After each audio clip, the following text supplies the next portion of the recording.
Hi, my name is Maria Cristina Valencia, and I am the host of this podcast, Tu Aroma de Mujer, or Your Scent as a Woman in English. And today we're recording this because I would like to share more with you about what's happening with this podcast and the book that it's coming out Mother's Day this weekend of Mother's Day, May 2025, in honor to my mother and in honor to myself, who I am a mother as well. So that's what I want to do today. Share with you, what is this book about? Why did I write the book? I have that question often when I tell people that I'm an author and that I have a book. And the answer to that question is very simple, and it's called obedience. I never thought of being an author, ever crossed my mind to write a book. And it's God driven, because at the end of the day, when God tells you to do something, He's very persistent. I don't know if you guys know that, but when He wants you to do something in your life, He doesn't leave you alone until you do it. So after I overcame probably the biggest trauma and pain in my life, and God brought me back to life, literally, I mean, brought me back to life, because I intended to take my life. I committed suicide, and I am here because of a miracle. When I came back, God told me, your life has a purpose, and I have designed you with a specific purpose. And after my healing process started, during that process, He said, you know what? You have to write a book. And there's many authors that will tell you, okay, yeah, I knew it. I knew that I needed to write a book, but it takes you very long time. And I was like, yeah, sure. Yeah, right. Why would people want to read a book written by me? I'm not an author. You know, you're like bestseller authors, and they write 1, 2, 3 books and people want to read them. Why would someone want to read a book that I am writing? And God kept on insisting and insisting and insisting that I needed to do so. A book based on my life, on what God has done in my life. Because at the end of the day, it's all because of Him. Everything that I am and everything that I owe and everything that I have been able to accomplish has been because of the fact that He intervened and He completely transformed my life. Until one day I said, you know what, God, you're right. I am who I am, and I owe you everything. And if this is what you want from me, it's for you. It doesn't matter if nobody reads it. I'm going to be obedient and I'm going to write it. And that's how it happened. The moment that I made the decision to write it, it took me 6 weeks to do so. From beginning to end. That's it. I'm done. And that's why. That's a very delicate question for me, because as I said, it's my life in a book. It's a story of my life in different sections and aspects. And it's kind of like a practical guide of the 7 steps that I had to take in order for me to be transformed and to be who I am. But it's all based on my life experiences. So when I was writing it and I said, what would people expect, or what are the reactions that people can get? Luckily, I have had a few people write it already as a form of manuscript, obviously my editor and people close to me. And the reactions that everybody has had are completely different to their story, because that's the power, that God touches you where you are at. And I have had men read the book as well, including my son, who is actually the author of the introduction of the book. He is the one who wrote the introduction, and my father and my brothers, and the lives have been touched in a very specific way that God has spoke to them through a part of the book. And I think anybody can relate to pain. Anybody can relate to suffering and being deceived and being betrayed and losing people that you love and feeling desperation and poverty when your finances are not there. So throughout all the stories that I had to live, people find hope. First of all, they find hope, and they find this amazing God that loves you in a way that we cannot even imagine or comprehend. And we find ourselves in a way of saying, wow, look at what she has done. Believe me, when you read the book, you're going to read about all the stuff that I've done, which obviously I'm not proud of, but that's what I had to live to be who I am right now. And to understand that God loves us so much that He can forgive, and He will forgive anything that you have done past, present, and future. Because at the end of the day, all he wants you to do is live in a fulfilling a purpose that he created you to do and to know how much he loves you. In the minute that you start this process in the book, as the 7 steps go by, you started internalizing everything that happened to me, but in your life, in your story. And the beauty of it is at the end, as I found myself, my purpose, and my own scent, mi propio aroma, you will find it too.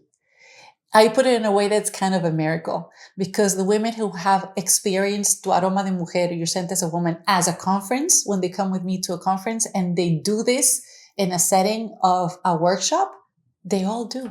They all find themselves and they're all grateful of saying, now I know why I had to go through, I went through, and the purpose for what, for what's the reason why I had to go through that.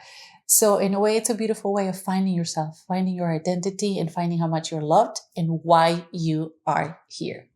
That's a very interesting question because back then, and believe me, it took years in order for me to follow the obedience because I knew that I had to write a book back in 2009, 2010 when God first told me to do so. And it takes years in order for you to finally come to the realization that you have to do it.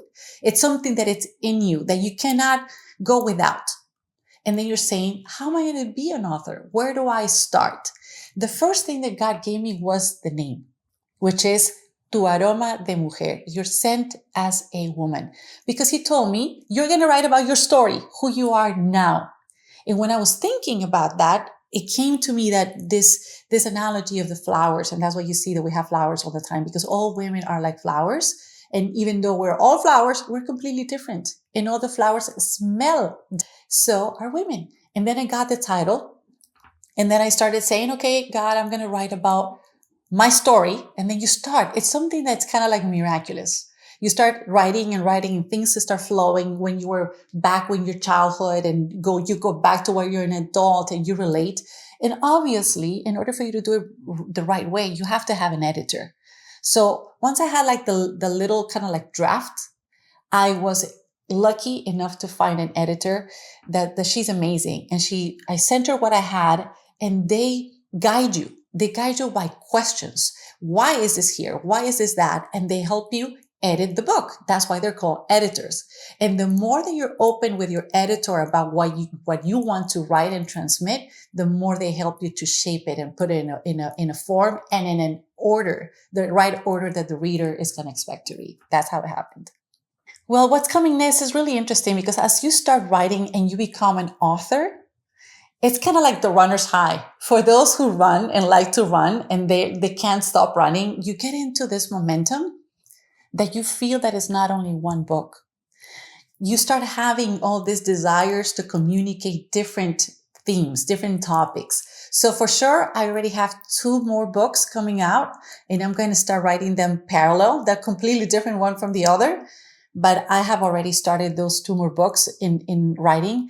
And after you become an author and you start having a podcast, the idea is to have all these conferences because the book is not good if nobody reads it, right? The book is not written for yourself. The book is written for others to read, to enjoy, to be transformed, which is the total objective and goal for the book and this podcast, for people to be transformed, that their lives to be touched in a way that they have never experienced before, because it's not me doing it. It's the power of the Holy Spirit through the podcast, through the stories, through the conferences that we're already planning several series, not only in the US, but in Latin America, that as you come to meet this power, the power that gave me the strength to be who I am and the power who's giving me the inspiration to write, he meets you where you are at and your life gets transformed in a way that you cannot even think. I cannot even imagine what I'm living right now. For me, it's surreal. Everything that I've been living, the blessings that I've been having with my family, with my partner, with my son, it's a blessing. And that's what expecting to come, more books to come, more podcasts, more conferences that of course will let you know so you can join us and just experience a transformation and finding who you are, which is the most important thing, why you're here. The book is going to be launched in Amazon. We're going to let you know ahead of time and through these channels, Instagram, how we're going to launch it, where you can get it, to pre-order the book. And of course, we're going to do a formal launching. It's going to be here in the city of Doral. And we're going to do it not only here, but also in Ecuador. So you'll have all the tips of how to pre-order, how to get it right away from Amazon, and physically where we're going to be signing books. Of course, it'll be my honor to write your book if you have it. And how can you find out about us? This is the main channel, YouTube, as you know, but we also have our Instagram with @Aroma de Mujer. So follow us because that's where we give you all the tips. Where are we going to be doing as we approach the weekend of Mother's Day, May 2025? You're going to be hearing more about what we're doing, all the events that we're going to have around the launching of the book and around the conference, Aroma de Mujer. Not only that I want to thank you for watching this, but I also want to inspire you, because I think that one of the most important things that I was able to realize as an author is not being in your thoughts. Is this going to be a good book? Are people going to like it? What I have to say and communicate in the podcast or in the conference, are people going to like what I say? Don't get into those thoughts. If you have a desire to write a poem, a book, or want to do a conference, follow your instinct. There's a reason why God is putting that seed in your heart, because whatever you have to share with the world is important and is valuable. And at the end of the day, you don't know who can you touch if you just decide to open your voice. That's what we always say here in this podcast. It's not only the power of your story, it's the power of your voice. Because if you don't open your voice, in this case, in written form or in a podcast arena, people are never going to find your story and you're not going to be able to have your legacy. This is something that's going to live forever. Whatever you put in writing, whatever you put in video is going to live forever, which is part of your legacy. So don't be afraid. Trust what God has put in your heart and just take the first step. The first one is the hardest one. The minute that you take it, I can guarantee you that God will meet you right where you're at, and you'll be able to also fulfill your purpose and find your own scent.